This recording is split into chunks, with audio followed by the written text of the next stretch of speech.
ছাব্বিশের নির্বাচনের আগেই পূর্ব মেদিনীপুরে বিজেপির একেবারে জয় জয়কার। ফের এক সমবায়ে গোহারান হারল তৃণমূল। নন্দীগ্রামে শ্রীপুর সমবায় সমিতির নির্বাচনে 12টি আসনে তৃণমূলকে হারালো বিজেপি। বিধানসভা নির্বাচনের আগে এবার কি পালা বদলের ইঙ্গিত?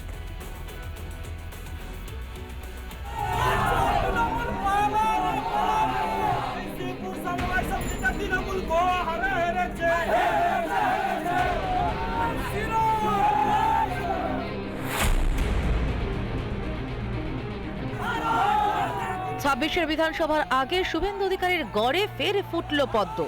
নন্দীগ্রামে শ্রীপুর সমবায় সমিতির নির্বাচনে জয়ী বিজেপি, ধুয়ে মুছে সাফ তৃণমূল। হাইকোর্ট রায় দিয়েছিল যে 21 দিনের মধ্যে 3 সপ্তাহের মধ্যে ভোটটা করাতে হবে। তাই আজকের হাইকোর্টের নির্দেশে ভোট হলো। আমরা শ্রীপুর সমবায় সমিতি ভারতীয় জনতা পার্টি থেকে 12টি আসনে নমিনেশন করেছিলাম, 12-0-তে আমরা জয়লাভ করেছি।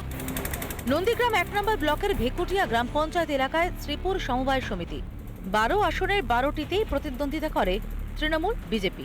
ফলাফল শেষে দেখা যায় 12টি আসনের 12টিতেই জয়ী বিজেপি।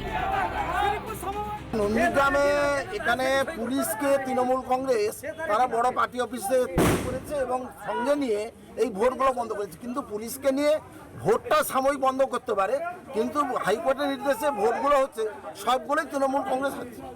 এটা অস্তিত্বই নন্দীগ্রামের ক্ষেত্রে তৃণমূল কংগ্রেসের কোনো অস্তিত্ব নেই।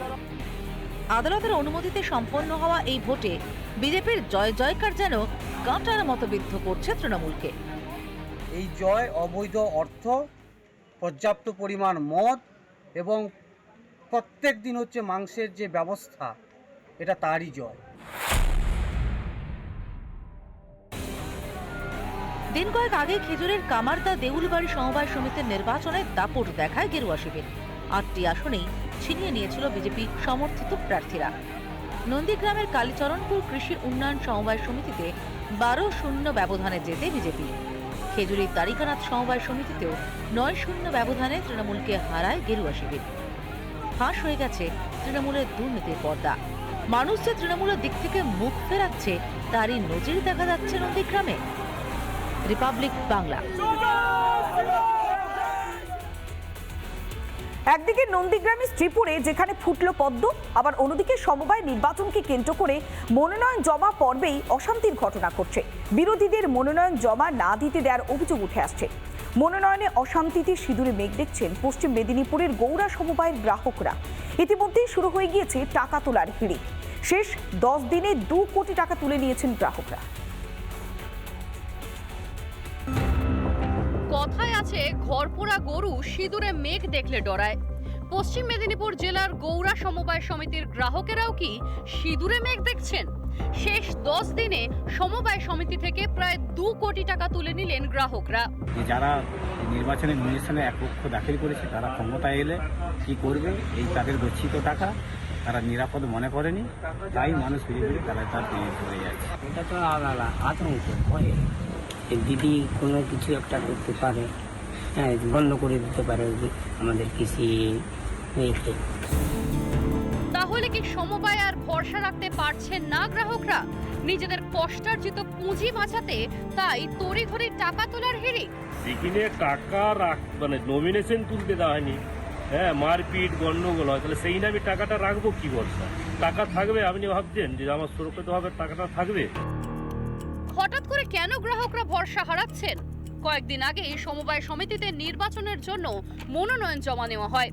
অভিযোগ, সেই সময় তৃণমূল ছাড়া অন্য কোনো প্রার্থীকে মনোনয়ন জমা দিতেই দেওয়া হয়নি।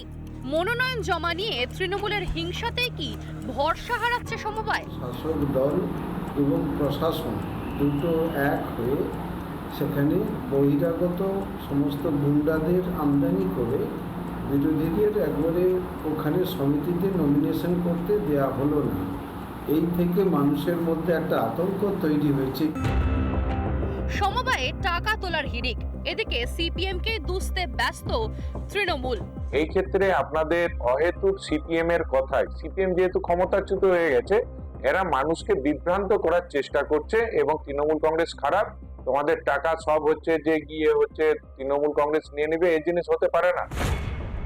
সারদা থেকে শুরু করে একাধিক চিট ফান্ডে নিজেদের জমানো পুঁজি খুইয়েছেন বাংলার মানুষ। একাধিক কেলেঙ্কারিতে নাম জড়িয়েছে শাসক নেতাদের। সমবায়ের পরিকল্পনায় তৃণমূল আসছে বুঝেই কি সিঁদুরে মেঘ দেখছেন গ্রাহকরা? রিপাবলিক বাংলা। মুর্শিদাবাদের হিংসায় কুপিয়ে খুন করা হয় হরগোবিন্দ দাস এবং চন্দন দাসকে। বাবা ছেলে খুনের ঘটনায় জঙ্গিপুর আদালতে চলছে সাক্ষ্য গ্রহণ। বিচারক অমিতাভ মুখার্জির এজলাসে চলছে সাক্ষ্য গ্রহণ প্রক্রিয়া। এখনো পর্যন্ত 12 জনের সাক্ষ্য গ্রহণ করেছে আদালত। এদিন বাবা ছেলে খুনে 13 জন অভিযুক্তকে হাজির করা হয় আদালতে।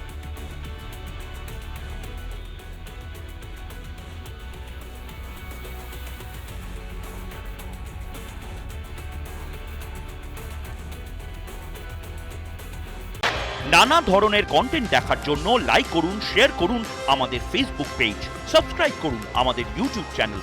পাশাপাশি অন্যান্য ব্রেকিং নিউজের জন্য অবশ্যই চোখ রাখুন রিপাবলিক বাংলায়।